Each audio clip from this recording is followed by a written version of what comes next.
¿Qué tal amigos? Muy buenas noches y bienvenidos a Zona Noticias. Gracias por estar con nosotros para ver la siguiente videoinformación, en donde Arturo Ávila hace revelaciones muy exactas, sobre todo en el tema que se ha hablado durante mucho tiempo, que es las redes sociales. Porque siempre se ha dicho que el PRIAN maneja granjas, maneja bots, y cuánto dinero se gastan en redes sociales es estratosférico. Se ha logrado comprobar. Amigos, si gastan 1 millón de pesos en eventos, en sándwiches, ¿cuánto creen que se gastan en redes sociales para intentar alimentar a sus supuestos seguidores? Arturo Ávila habla de esto, amigos, y es muy certero. Pues responde a ciertos personajes que nos tienen identificados y en lo que hacen es todos los días nos van metiendo cuentas, ¿no? En la noche nos meten cuentecitas adicionales. En la noche. Sí, claro, tú las vas viendo, te meten cuentas. ¿Qué buscan con esto? Primero, que cuando yo hago una publicación tengas 50 mentadas de madre, ¿no? Ok. Y tú las ves y dices, los mismos de siempre, bot, nada que ver. Segundo, ¿no? Que le ha pasado a algunas figuras importantes de nuestro movimiento, que de pronto, si digas, oye, lo voy a bloquear, ¿por qué tengo que andar aguantando este tipo de comentarios? Y si lo bloqueas, tú mismo vas a afectar tu algoritmo. Ok. A Epigmenio Ibarra, Ajá. que tenía un algoritmo exitosísimo, o sea, cada publicación de él llegaba a 3,000 o 4,000, le hicieron lo mismo, le alimentaron primero las cuentas de bots, después le empezaron a mentar la madre todo el tiempo, y él empezó a bloquear, lo mismo hizo Fernández Noroña, en algún momento me lo platicó también, y resulta, ¿no? Que lo que logran estos cuates cuando te empiezas a bloquear es que el algoritmo diga, no, pues este cuate ni siquiera tiene una comunicación, entonces empieza a darte menor visibilidad el algoritmo de X. Yo por eso, Claudio X González, mándame más de tus bots, no los voy a bloquear, y me tienes sin cuidado lo que digan de mí, no te preocupes. Además, espejito, todo lo que me pongan a mí, te lo regreso a ti. Híjole, yo creo que le tienes mucho cariño a Claudio X González. No, Pues pues es que debe ser difícil, ¿no? O sea, imagínate, pues ¿qué ha hecho este chavo? Híjole. Pues ¿qué ha hecho? Yo, el papá entiendo que sí fue un hombre, un empresario, digo, con el pasado que tenga y con las relaciones que haya construido. Bastante más afín de como un Morena. empresario, creo que fue presidente de este Consejo de Hombres de Negocios, Sí. ¿no? Pero el hijo como que no tiene una identidad, como que no sabe qué hacer, como que quiere ser algo. Y además, hay que decirlo, era un consentido y sí era muy valorado por el PRI en su momento y por el PAN, ¿no? Se paraba en las mesas y se le armaba de pedo al secretario de Educación Pública y no, aquí no, se acabó. Aquí manda el pueblo y les duele, les encabrona, no les gusta porque no están acostumbrados a que el timón lo tome la gente. Oye, Arturo, la verdad es que la gente me va a preguntar, pues, ¿qué tanta pregunta ando haciendo yo de la estrategia de comunicación de Morena, no? Pero la verdad es que en Voces lo que hemos buscado es preguntar qué es lo que hay detrás del telón. Porque lo interesante, creo yo, es que, por ejemplo, tuvimos a Olga Sánchez Cordero y le pregunté cómo es que se veía desde dentro de la relación Trump-Andrés Manuel López Obrador. Y ahora a Claudio X González le pregunté cómo es que se veía la campaña de Xochitl Gálvez desde dentro. Él nos dijo que pues, él no había estado en el cuarto de guerra, que él solo ayudó a que se unieran los tres partidos y ya, esa fue la chamba de la asociación. Y por eso es que yo te pregunto a ti, ¿cuál es la estrategia de comunicación, sabes? Porque creo que todo el mundo te va a preguntar de las mentiras del PAN, etcétera, pero no siempre se pregunta de estas estrategias. Tú me estás diciendo que hay una estrategia, que hay un aparato de inteligencia que ayuda a detectar estas... Herramienta. Una herramienta de inteligencia que ayuda a detectar estos algoritmos en donde son bots, que hay reuniones a las 6 de la mañana y hay reuniones incluso en Palacio Nacional que pueden así definir la línea. Pero, Arturo, yo quiero preguntarte también, ¿tú cómo ves? Porque me decías hace un momento, 8 de cada 10 mexicanos aprueban a la presidenta Claudia Sheinbaum. ¿Ah? Pero no hacía Morena. Ajá. 50% de la población, o 55% decías tú, de acuerdo a las últimas encuestas, aprueba a Claudia Sheinbaum. ¿Por qué crees que existe esta disparidad? Bueno, a ver, primero, la presidenta es muy popular. Es una presidenta de primera. Es una presidenta preparada, una doctora que hace muy bien su trabajo. Sí. Segundo, yo creo que también el movimiento tiene el reto de cuidar al movimiento. Y eso es bien importante decir, ¿no? Sí hay un reto de cuidar este movimiento. Lo más importante de nuestro movimiento es su gente. Por eso a mí me parece que las acciones que está tomando la presidenta Luisa María Alcalde son muy positivas. ¿En qué sentido? Está empoderando a la base. ¿Qué significa esto de empoderar a la base? Lo primero que decide la dirigencia de Morena es, vamos a afiliar. Vamos a hacer un ejercicio de afiliación y vamos por 10 millones de afiliados. Sí. A ver, Alejandro, van a concluir con 10 millones de afiliados. Se va a convertir en el partido más importante de América. O sea, no hay un precedente igual, para que me entiendas. El PAN tiene 287,000 y espero que con los iPhones logren captar a 2 o 3 más, ¿no? Bueno, es una diferencia abismal. Y es el partido más antiguo de México. 1939, cuando su fundador Gómez Morín lo fundó, lo constituyó. Sí. Segundo, que por cierto estaría vuelto loco si supiera lo que han hecho estos mensos al haberse aliado a lo que o contra lo que lucharon históricamente, ¿no? Fíjate, ¿quién iba a pensar que iban a acabar aliados con el PRI? Bueno, ahí está, ¿no? Sí. Segundo tema importante. Bueno, es que al final siempre fueron lo mismo, pero bueno. Segundo tema importante. La dirigencia del partido ha dicho, vamos a darle la fuerza de organización a las secciones electorales. Sí. En nuestro país tenemos cerca de 75,400 secciones electorales. Bueno, llevamos ahorita miles de asambleas ya, creando comités de secciones, que era un sueño de Andrés Manuel López Obrador hace años. que tuviéramos una sección, un comité seccional de Morena por cada sección electoral. Bueno, también lo vamos a lograr. Para la defensa del voto en su momento. No solamente eso, defensa del voto, promoción del voto, repartir la regeneración, hacer asambleas, incluso tomar decisiones o auditar a los gobiernos de Morena. Porque, oye, si un presidente municipal no está gobernando de acuerdo a los principios nuestros, pues no lo queremos. Aquí no somos tapadera de nadie, Alejandro. O sea, alguien hace mal las cosas y no se puede llevar el descrédito al partido. Por eso me parece que las acciones del movimiento son positivas. Empoderemos a la base. Segundo, el llamado a todas las compañeras y a los compañeros, cuidemos al movimiento. Cuidemos al movimiento. ¿Qué significa cuidar al movimiento? Pues son principios muy claros los que rigen nuestro actuar. Somos un movimiento de izquierda, un movimiento que busca terminar con la desigualdad social, que por supuesto privilegia como acción de gobierno que los pobres salgan de ese estado donde estuvieron durante muchos años. Nos gusta la austeridad republicana, ¿no? Nos parece correcto que de alguna u otra forma en nuestro partido exista la justa medianía, ¿no? Y ojo, no estamos diciendo, Alejandro, que estamos peleados con los empresarios, que está mal ganar dinero. No, pero si te vas a dedicar a esto, a esta función noble, que es una función de servicio público, sí, la medianía es importante, sí, la justa medianía es relevante, ¿no? Claro. Oye, Arturo, pero es que justo creo que estamos llegando a un punto que a mí me interesaba mucho preguntarte. Porque yo la verdad es que, pues, tengo 24 años, yo no alcancé a votar en el 18, pude votar en el 24, pero yo me interesó la política desde los 10. Y entonces me acuerdo de Gerardo Fernández Noroña, que de repente decía que no había que pagar el IVA al Boeing de Mango en el Soriana, y casi se lo llevan detenido. Me acuerdo. Y sí, claro, que era impresionante. Y lo que yo pregunto es, ¿cómo es que le haces tú para este tipo de, pues, de sapos, ¿sabes? De situaciones en donde tú estás diciendo hay que defender, hay que proteger a la imagen del partido, pero que hay 30 puntos de diferencia entre una presidenta y un partido. Y que en esos 30 puntos muchos de los analistas lo que se explican es el helicóptero de Monreal, es el avión de Noroña, o bueno, el taxi aéreo de Noroña. Son este tipo de cosas. ¿Cómo es que lo vives tú? Porque no son escándalos tuyos, pero tú al ser vocero tienes que analizarlos. Sí, claro. A ver, yo empezaré por decirte que sin duda siempre habrá una amplificación de este tipo de cuestiones, ¿no? Justo hace unos días veíamos un homenaje a la Sonora Santanera en la Cámara de Diputados. Y veíamos una crítica severa, sobre todo de la derecha, por el bailongo que se dio, ¿no? Que si está bien o si está mal, pues no lo sé. Cada quien toma la determinación de estar ahí o no estar ahí. ¿Me explico? ¿Tú estuviste ahí? No, para nada. No. Yo estoy muy ocupado en otras labores y en otras funciones. Pero sí me parece que de pronto ciertos temas hoy son utilizados por la derecha para amplificarlos de una forma exabrupta, ¿no? Y entonces eso amerita, pues, que nosotros nos cuidemos más, chinga, hombre. Claro. Te voy a dar un ejemplo. Sencillísimo. A ver, yo viajo muchísimo.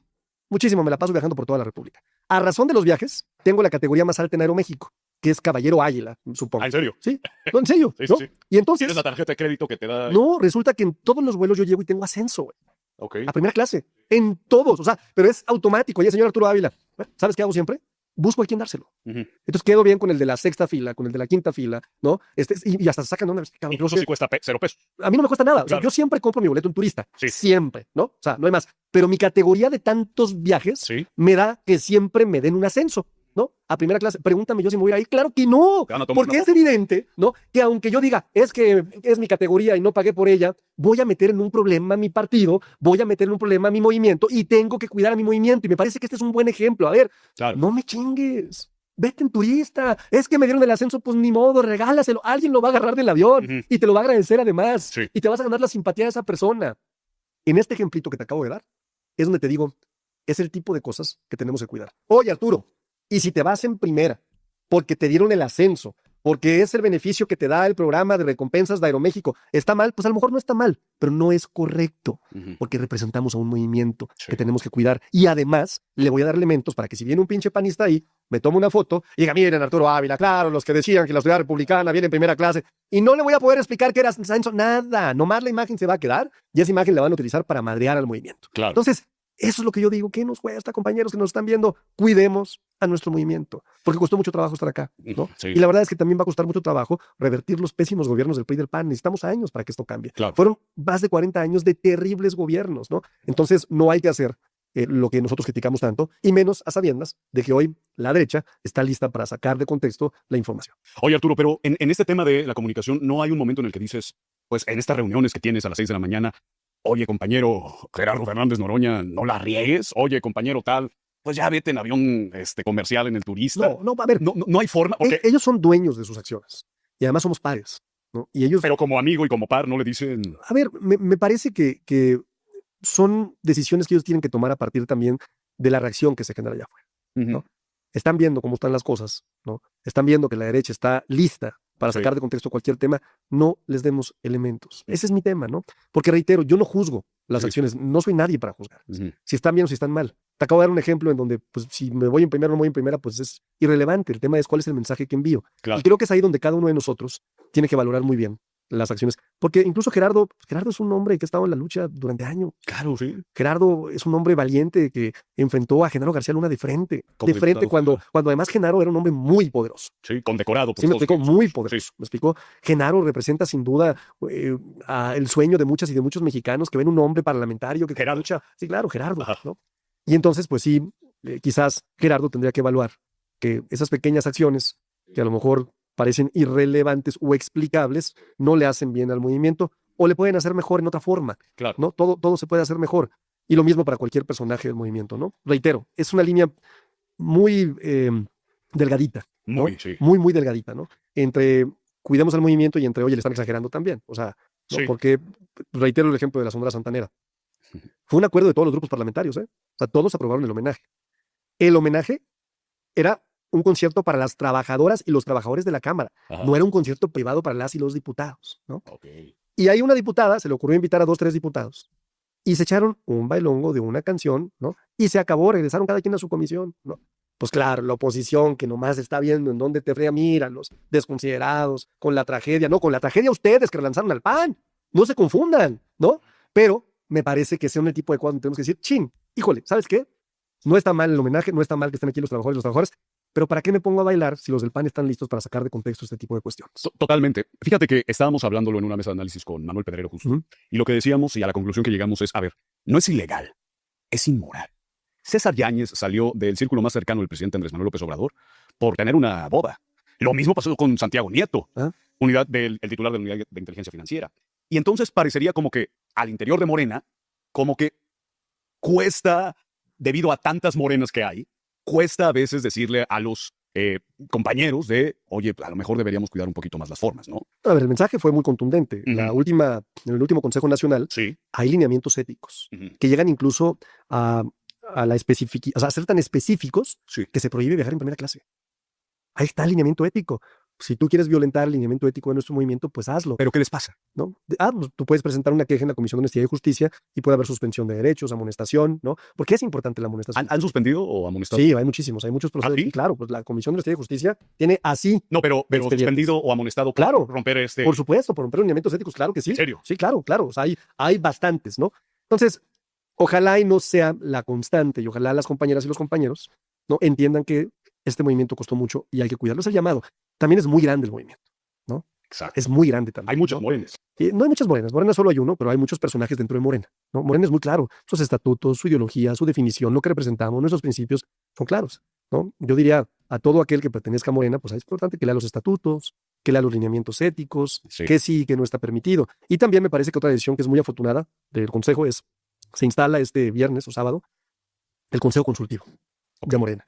Los grandes personajes pensadores, el Fisgón, Taibo, Pedro Miguel, todas estas grandes figuras, Lorenzo Meyer, o sea, todas estas grandes figuras, digamos, ¿no? Que son parte de nuestro queridísimo movimiento, tendrán un consejo consultivo para poder determinar, de alguna forma, el rumbo del movimiento en este tipo de aspectos que son fundamentales. Ok. Y también hay un comité de ingresos ahora. Es decir, si viene de pronto un personaje como Chema Tapia, ¿no?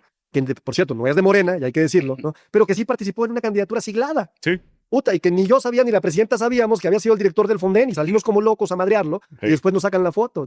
¿Qué haces, no? Pues entonces ahora este comité nos va a permitir filtrar personajes que a lo mejor no tienen un pasado deseable para nuestro movimiento. Y eso también me parece muy importante. Oye, es que, fíjate, yo me considero alguien de izquierda. Ajá. Alguien, e incluso con Poncho Gutiérrez tuvimos un podcast que se llama Polarizado, una temporada de 20 capítulos, en donde hablábamos de la simpatía crítica. Ajá. Y esta simpatía crítica es decir, qué bien que hay la búsqueda de las 40 horas laborales, qué bueno que se aumentó el salario mínimo, qué bueno que existan programas sociales, particularmente desde la universalidad en las escuelas públicas, pero también Ajá. existen muchos personajes indeseables en Morena y en la 4T, ¿no? Ah. Y ves a Morena diciendo, no habrá nepotismo y ves, yo soy de Guerrero, a Félix Salgado coqueteando con el PT y Verde. Entonces, Pero no creo que Félix Salgado vaya a ir a otro partido. No creo. porque al último, o sea, No creo. Yo creo que él... pero no sientes a Saúl Monreal. No, tampoco Yo creo. le hice una entrevista a Saúl Monreal y decía, bueno, pues somos amigos, el PT y el Verde, desde hace muchos más años. A ver, ellos son gente... Pero podría encabezar la coalición, ¿no crees? ¿No podría pasar eso? Que encabece el PT, el Verde y Morena. Morena no iría con ningún partido que no respete el tema del nepotismo que ha quedado muy en los estatutos. Te lo digo desde ahorita. O sea, nosotros, si alguien postula a un candidato que rompe con el principio estatutario que establecimos, no vamos a ir en alianza. ¿Ya? Dicho. No van a ir en alianza. Por supuesto que no. Pues no somos tramposos. Ujú. Pues ¿cómo ahora resulta que le vamos a dar la vuelta? No. La gente nos pidió allá afuera actuar de una forma, ¿no? Y yo reitero, conozco muy bien a Saúl, le tengo aprecio, es un amigo cercano, he hablado con él y me parece que es un hombre muy joven y que seguramente será gobernador de Zacatecas en algún momento, pero no en un momento en donde su hermano le entregue la gobernatura. Pues ¿cómo se ve eso, no? Sí. Y el mismo caso del propio Félix, ¿no? Ujú. Que además me parece que él también está en esa misma línea, y los dos están en la misma línea, ¿no? Ujú. Sí creo que además sería un gran gesto de generosidad de ellos porque son políticos consolidados. Ujú. Los quiere la gente en sus estados, hay que decirlo, tú lo sabes. O sin